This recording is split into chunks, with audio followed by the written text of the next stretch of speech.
Chapter 4. The cylinder opens. When I returned to the common, the sun was setting. Scattered groups were hurrying from the direction of Woking, and one or two persons were returning. The crowd about the pit had increased, and stood out black against the lemon yellow of the sky, a couple of 100 people perhaps. There were raised voices, and some sort of a struggle appeared to be going on about the pit. Strange imaginings passed through my mind. As I drew nearer, I heard Stent's voice. "Keep back! Keep back!" A boy came running towards me. "It's moving," he said to me as he passed. "A screwing, and a screwing out. I don't like it. I'm going home, I am." I went on to the crowd. There were really, I should think, 200 or 300 people elbowing and jostling one another, the one or two ladies there being by no means the least active. "He's fallen in the pit!" cried someone. "Keep back!" said several. The crowd swayed a little, and I elbowed my way through. Everyone seemed greatly excited. I heard a peculiar humming sound from the pit. "I say," said Ogilvy, "help keep these idiots back. We don't know what's in the confounded thing, you know." I saw a young man, a shop assistant in Woking, I believe he was, standing on the cylinder and trying to scramble out of the hole again.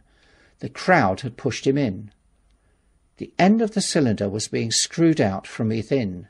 Nearly 2 feet of the shining screw projected. Somebody blundered against me, and I narrowly missed being pitched on top of the screw. I turned, and as I did so, the screw must have come out, for the lid of the cylinder fell onto the gravel with a ringing concussion. I struck my elbow into the person behind me and turned my head towards the thing again. For a moment that circular cavity seemed perfectly black. I had the sunset in my eyes. I think everyone expected to see a man emerge, possibly something a little unlike a terrestrial man, but in all essentials a man. I know I did. But looking, I presently saw something stirring within the shadow. Greyish, billowy movements, one above another, and then 2 luminous discs, like eyes. Then something resembling a little grey snake, about the thickness of a walking stick, coiled up and out of the writhing middle, and wriggled in the air towards me. And then another. A sudden chill came over me. There was a loud shriek from a woman behind. I half turned, keeping my eyes fixed upon the cylinder still, from which other tentacles were now projecting, and began pushing my way back from the edge of the pit. I saw astonishment giving place to horror on the faces of the people about me. I heard inarticulate exclamations on all sides. There was a general movement backwards. I saw the shopman struggling still on the edge of the pit. I found myself alone, and saw the people on the other side of the pit running off, Stent among them. I looked again at the cylinder, and ungovernable terror gripped me. I stood petrified and staring. A big, greyish, rounded bulk, the size, perhaps, of a bear, was rising slowly and painfully out of the cylinder. As it bulged up and caught the light, it glistened like wet leather. 2 large, dark-coloured eyes were regarding me steadfastly. The mass that framed them, the head of the thing, was rounded and had, one might say, a face. There was a mouth under the eyes, the lipless brim of which quivered and panted and dropped saliva. The whole creature heaved and pulsated convulsively. A lank tentacular appendage gripped the edge of the cylinder. Another swayed in the air. Those who have never seen a living Martian can scarcely imagine the strange horror of its appearance, the peculiar V-shaped mouth with its pointed upper lip, the absence of brow ridges, the absence of a chin beneath the wedge-like lower lip, the incessant quivering of its mouth, the Gorgon groups of tentacles, the tumultuous breathing of the lungs in a strange atmosphere, the evident heaviness and painfulness of movement due to the greater gravitational energy of the earth. Above all, the extraordinary intensity of the immense eyes were at once vital, intense, inhuman, crippled, and monstrous. There was something fungoid on its oily brown skin, something in the clumsy deliberation of the tedious movements unspeakably nasty. Even at this first encounter, this first glimpse, I was overcome with disgust and dread. Suddenly the monster vanished. It had toppled over the brim of the cylinder and fallen into the pit, with a thud like the fall of a great mass of leather. I heard it give a peculiar, thick cry, and forthwith another of these creatures appeared darkly in the deep shadow of the aperture. I turned, and running madly, made for the first group of trees, perhaps 100 yards away. But I ran slantingly and stumbling, for I could not avert my face from these things. There, among the young pine trees and furze bushes, I stopped, panting, and waited further developments. The common round the sand-pits was dotted with people, standing like myself in a half-fascinated terror, staring at these creatures, or rather at the heaped gravel at the edge of the pit in which they lay. And then, with a renewed horror, I saw a round black object bobbing up and down on the edge of the pit. It was the head of the shopman who had fallen in, but showing as a little black object against the hot western sun. Now he got his shoulder and knee up, and again he seemed to slip back until only his head was visible. Suddenly he vanished, and I could have fancied a faint shriek had reached me. I had a momentary impulse to go back and help him that my fears overruled. Everything was then quite invisible, hidden by the deep pit and the heap of sand that the fall of the cylinder had made. Anyone coming along the road from Cobham or Woking would have been amazed at the sight. A dwindling multitude of perhaps 100 people or more, standing in a great irregular circle, in ditches, behind bushes, behind gates and hedges, saying little to one another, and that, in short, excited shouts, and staring hard at a few heaps of sand. The barrow of ginger beer stood, a queer derelict, black against the burning sky, and in the sandpits was a row of deserted vehicles with their horses feeding out of nosebags or pawing the ground. Chapter 5. The Heatray. After the glimpse I had had of the Martians emerging from the cylinder in which they had come to the earth from their planet, a kind of fascination paralysed my actions. I remained standing knee-deep in the heather, staring at the mound that hid them. I was a battleground of fear and curiosity. I did not dare to go back towards the pit, but I felt a passionate longing to peer into it. I began walking, therefore, in a big curve, seeking some point of vantage, and continually looking at the sand-heaps that hid these newcomers to our earth. Once a leash of thin black whips, like the arms of an octopus, flashed across the sunset, and was immediately withdrawn. And afterwards a thin rod rose, joint by joint, bearing at its apex a circular disc that spun with a wobbling motion. What could be going on there? Most of the spectators had gathered in 1 or 2 groups. One, a little crowd towards Woking, and the other a knot of people in the direction of Cobham. Evidently they shared my mental conflict. There were few near me. One man I approached. He was, I perceived, a neighbour of mine, though I did not know his name, and accosted him. But it was scarcely a time for articulate conversation. "What ugly brutes!" he said. "Good God, what ugly brutes!" He repeated this over and over again. "Did you see the man in the pit?" I said. But he made no answer to that.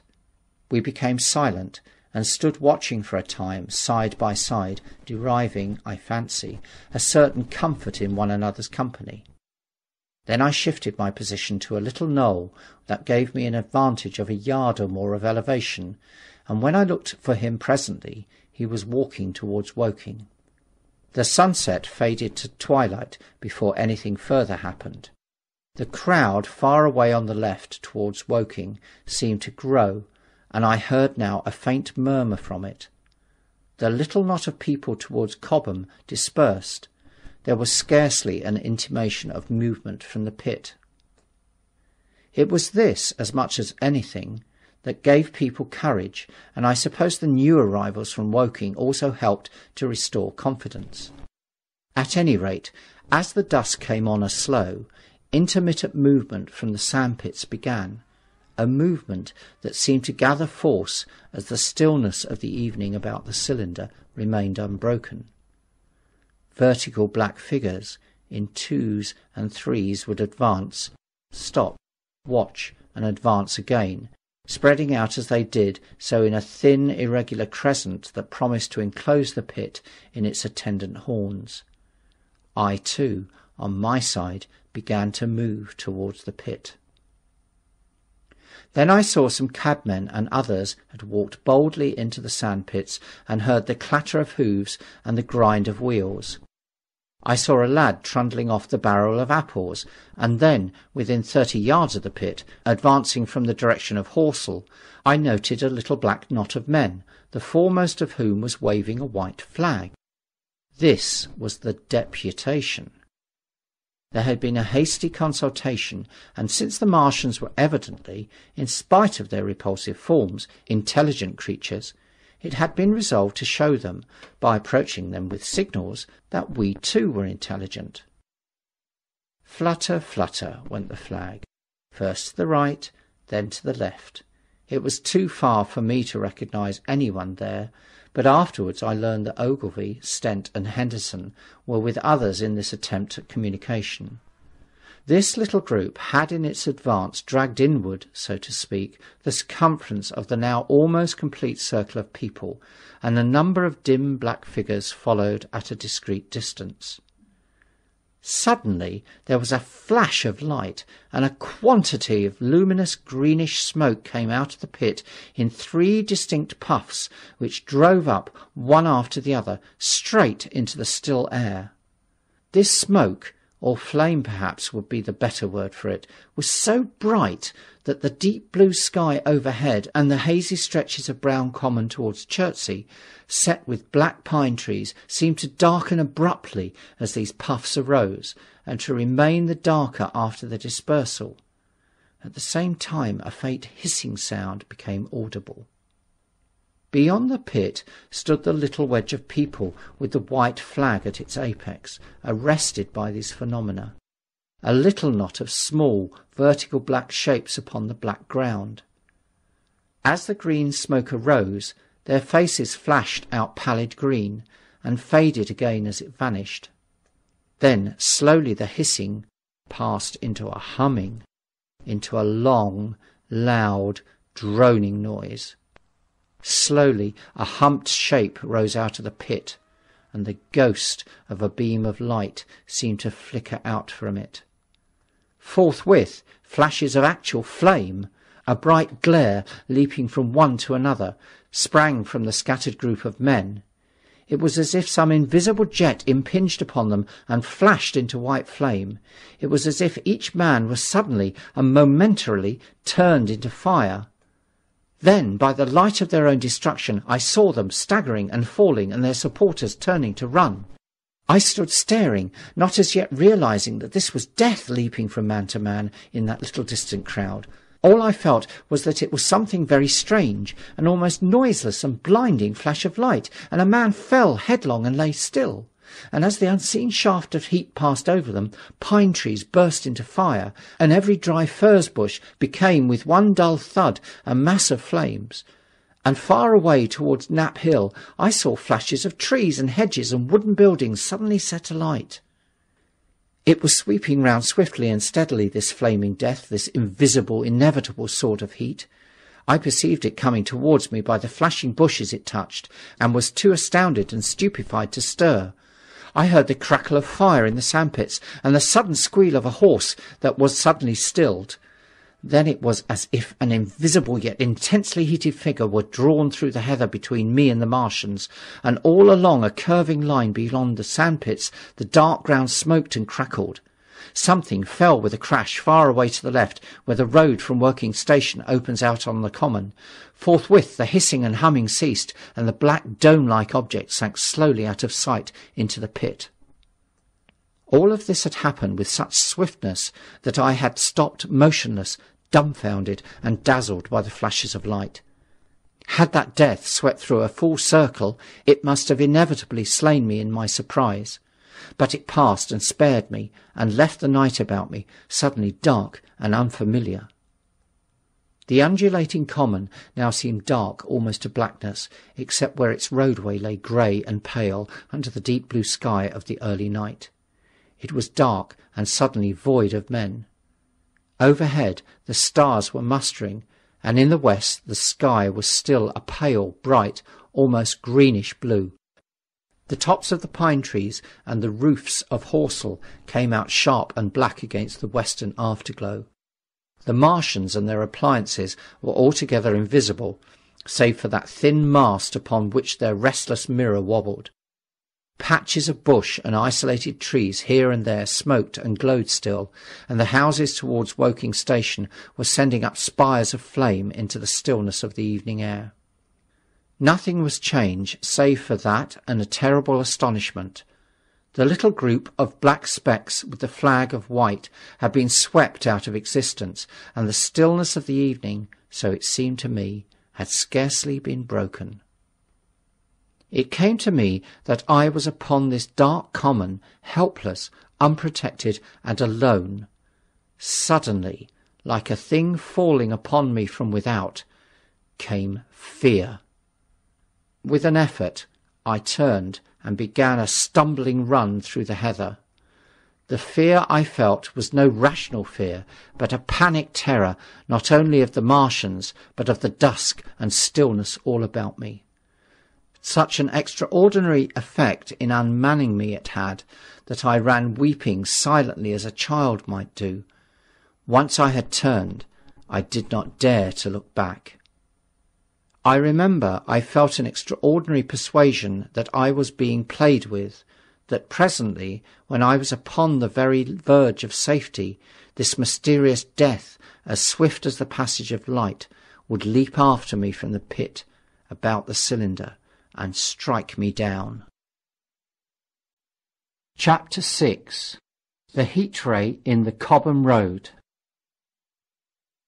It is still a matter of wonder how the Martians are able to slay men so swiftly and so silently. Many think that in some way they are able to generate an intense heat in a chamber of practically absolute non-conductivity. This intense heat they project in a parallel beam against any object they choose, by means of a polished parabolic mirror of unknown composition, much as the parabolic mirror of a lighthouse projects a beam of light. But no one has absolutely proved these details. However it is done, it is certain that a beam of heat is the essence of the matter. Heat and invisible instead of visible light. Whatever is combustible flashes into flame at its touch.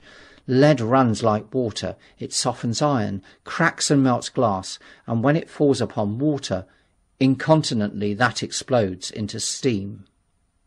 That night nearly 40 people lay under the starlight about the pit, charred and distorted beyond recognition, and all night long the common from Horsell to Maybury was deserted and brightly ablaze. The news of the massacre probably reached Cobham, Woking and Ottershaw about the same time. In Woking, the shops had closed when the tragedy happened, and a number of people, shop people and so forth, attracted by the stories they had heard, were walking over the Horsell Bridge and along the road between the hedges that run out at last upon the common. You may imagine the young people brushed up after the labours of the day, and making this novelty, as they would make any novelty, the excuse for walking together and enjoying a trivial flirtation. You may figure to yourself the hum of voices along the road in the gloaming. As yet, of course, few people in Woking even knew that the cylinder had opened, though poor Henderson had sent a messenger on a bicycle to the post office with a special wire to an evening paper. As these folks came out by twos and threes upon the common, they found little knots of people talking excitingly and peering at the spinning mirror over the sandpits, and the newcomers were, no doubt, soon infected by the excitement of the occasion. By 8:30, when the deputation was destroyed, There may have been a crowd of 300 people or more at this place, besides those who had left the road to approach the Martians nearer. There were 3 policemen too, one of whom was mounted, doing their best under instructions from Stent to keep the people back and deter them from approaching the cylinder. There was some booing from those more thoughtless and excitable souls to whom a crowd is always an occasion for noise and horseplay. Stent and Ogilvy, anticipating some possibility of a collision, had telegraphed from Horsehall to the barracks as soon as the Martians emerged, for the help of the company of soldiers to protect these strange creatures from violence. After that they returned to lead that ill-fated advance. The description of their death, as it was seen by the crowd, tallies very closely with my own impressions. The 3 puffs of green smoke, the deep humming note, and the flashes of flame. But that crowd of people had a far narrower escape than mine. Only the fact that a hummock of heathery sand intercepted the lower part of the Heatray saved them. Had the elevation of the parabolic mirror been a few yards higher, none could have lived to tell the tale. They saw the flashes and the men falling, and an invisible hand, as it were, lit the bushes as it hurried towards them through the twilight. Then, with a whistling note that rose above the droning of the pit, the beams swung close above their heads, lighting the tops of the beech trees that line the road, and splitting the bricks, smashing the windows, firing the window frames, and bringing down in crumbling ruin a portion of the gable of the house nearest the corner. In the sudden thud, hiss and glare of the igniting trees, the panic-stricken crowd seems to have swayed hesitatingly for a moment. Sparks and burning twigs began to fall into the road, and single leaves like puffs of flame. Hats and dresses caught fire. Then came crying from the common. There were shrieks and shouts, and suddenly a mounted policeman came galloping through the confusion with his hands clasped over his head, screaming. "They're coming!" a woman shrieked, and incontinently everyone was turning and pushing at those behind in order to clear their way to Woking again. They must have bolted as blindingly as a flock of sheep. Where the road grows narrow and black between the high banks, the crowd jammed, and a desperate struggle occurred. All that crowd did not escape.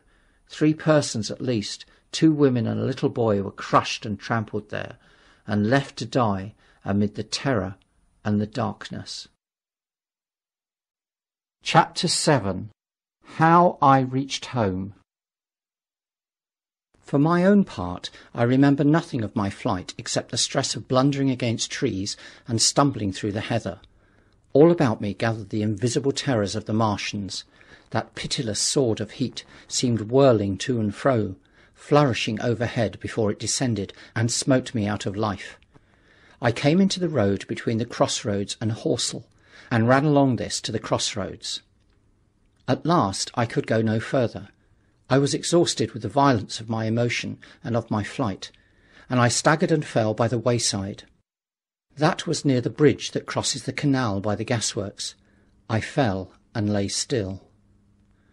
I must have remained there for some time. I sat up, strangely perplexed. For a moment, perhaps, I could not clearly understand how I came there. My terror had fallen from me like a garment. My hat had gone, and my collar had burst away from its fastener. A few minutes before, there had only been 3 real things before me: the immensity of the night and space and nature, my own feebleness and anguish, and the near approach of death. Now it was as if something turned over, and the point of view altered abruptly. There was no sensible transition from one state of mind to the other. I was immediately the self of every day again, a decent, ordinary citizen. The silent common, the impulse of my flight, the starting flames, were as if they had been in a dream. I asked myself, had these latter things indeed happened? I could not credit it. I rose and walked unsteadily up the steep incline of the bridge. My mind was blank wonder. My muscles and nerves seemed drained of their strength. I dare say I staggered drunkenly. A head rose over the arch, and the figure of a workman carrying a basket appeared. Beside him ran a little boy. He passed me, wishing me good night. I was minded to speak to him, but did not. I answered his greeting with a meaningless mumble and went over the bridge.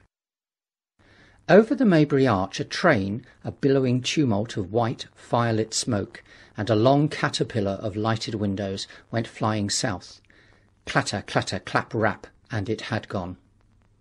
A dim group of people talked in the gate of one of the houses in the pretty little row of gables that was called Oriental Terrace. It was all so real and so familiar. And that behind me? It was frantic, fantastic. Such things, I told myself, could not be. Perhaps I am a man of exceptional moods. I do not know how far my experience is common. At times I suffer from the strangest sense of detachment from myself and the world about me. I seem to watch it all from the outside, from somewhere inconceivably remote, out of time, out of space, out of the stress and tragedy of it all. This feeling was very strong upon me that night. Here was another side of my dream. But the trouble was the blank incongruity of this serenity and the swift death flying yonder, not 2 miles away. There was a noise of business from the gasworks, and the electric lamps were all alight. I stopped at the group of people. "What news from the common?" said I. There were 2 men and a woman at the gate. "Eh?" said one of the men, turning. "What news from the common?" I said. "Ain't you just been there?" asked the men. "People seem fair silly about the common," said the woman over the gate. "What's it all about?" "Haven't you heard of the men from Mars?" said I. "The creatures from Mars?" "Quite enough," said the woman over the gate. "Thanks," and all 3 of them laughed. I felt foolish and angry. I tried and found I could not tell them what I had seen. They laughed again at my broken sentences. "You'll hear more yet," I said, and went on to my home. I startled my wife at the doorway, so haggard was I. I went into the dining room, sat down, drank some wine, and as soon as I could collect myself sufficiently, I told her the things I had seen. The dinner, which was a cold one, had already been served, and remained neglected on the table while I told my story. "There is one thing," I said, to allay the fears I had aroused. "They are the most sluggish things I ever saw crawl. They may keep the pit and kill people who come near them, but they cannot get out of it. But the horror of them!" "Don't, dear," said my wife, knitting her brows and putting a hand in mine. "Poor Ogilvy," I said. "To think he may be lying dead there." My wife, at least, did not find my experience incredible. When I saw how deadly white her face was, I ceased abruptly. "They may come here," she said again and again. I pressed her to take wine, and tried to reassure her. "They can scarcely move," I said. I began to comfort her and myself by repeating all that Ogilvy had told me of the impossibility of the Martians establishing themselves on the earth. In particular, I laid stress on the gravitational difficulty. On the surface of the earth, the force of gravity is 3 times what it is on the surface of Mars. A Martian, therefore, would weigh 3 times more than on Mars, albeit his muscular strength would be the same. His own body would be a cope of lead to him. That, indeed, was the general opinion. Both the Times and the Daily Telegraph, for instance, insisted on it the next morning, and both overlooked, just as I did, 2 obvious modifying influences. The atmosphere of the earth, we now know, contains far more oxygen or far less argon, whichever way one likes to put it, than does Mars. The invigorating influences of this excess of oxygen upon the Martians indisputably did much to counterbalance the increased weight of their bodies. And in the second place, we all overlook the fact that such mechanical intelligence as the Martian possessed was quite able to dispense with muscular exertion at a pinch. But I did not consider these points at the time, and so my reasoning was dead against the chances of the invaders. With wine and food, the confidence of my own table, and the necessity of reassuring my wife, I grew by insensible degrees courageous and secure. They have done a foolish thing, I said, fingering my wineglass. They are dangerous because, no doubt, they are mad with terror. Perhaps they expected to find no living things, certainly no intelligent living things. A shell in the pit, said I, if the worst comes to the worst, will kill them all. The intense excitement of the events had no doubt left my perceptive powers in a state of erethism. I remember that dinner table with extraordinary vividness even now. My dear wife's sweet, anxious face peering at me from under the pink lampshade, the white cloth with its silver and glass table furniture, for in those days even philosophical writers had many little luxuries. The crimson purple wine in my glass are photographically distinct. At the end of it I sat tempering nuts with a cigarette, regretting Ogilvy's rashness and denouncing the short-sighted timidity of the Martians. So some respectable dodo in the Mauritius might have lauded it in his nest and discussed the arrival of that shipful of pitiless sailors in want of animal food. We will peck them to death tomorrow, my dear. I did not know it, but that was the last civilized dinner I was to eat for very many strange and terrible days.